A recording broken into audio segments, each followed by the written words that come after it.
লাস পালমাসের জালে গোলোৎসব করে স্প্যানিশ লা লিগার শীর্ষে উঠেছে রিয়াল মাদ্রিদ। ঘরের মাঠে রবিবার কিলিয়ান এমবাপ্পের জোড়া গোলে মাদ্রিদ জায়ান্টদের জয় 4-1 ব্যবধানে। ডিফেন্ডিং চ্যাম্পিয়নদের অন্য দুই গোলদাতা ব্রাহিম দিয়াস ও রড্রিগো। সান্তিয়াগো বার্নাব্যুতে ম্যাচ শুরুর 28 সেকেন্ডের মাথায় পালমাসের ফাবিও সিলভা গোল করে রিয়ালকে স্তব্ধ করে দেন। তৃতীয় মিনিটেই সমতায় ফিরতে পারত কার্লো আনচেলত্তির দল, কিন্তু বাদিক থেকে রড্রিগোর 6 গজ বক্সে বাড়ানো বল ফাঁকায় পেয়েও দিয়াস তা বাইরে মারেন। 18 মিনিটে এমবাপ্পে পেনাল্টি থেকে গোল করে স্বস্তি আনেন রিয়াল শিবিরে।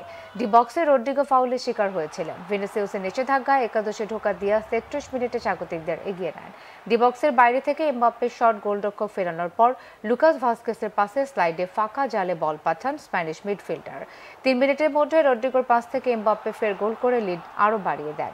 42 মিনিটে ফরাসি ফরওয়ার্ড আবারও বল জালে পাঠান, কিন্তু ভিআরে উড়ে যায় তার হ্যাটট্রিকের আনন্দ। 57 মিনিটে রড্রিগো স্কোর লাইন 4-1 করে দলের বড় জয় নিশ্চিত করেন।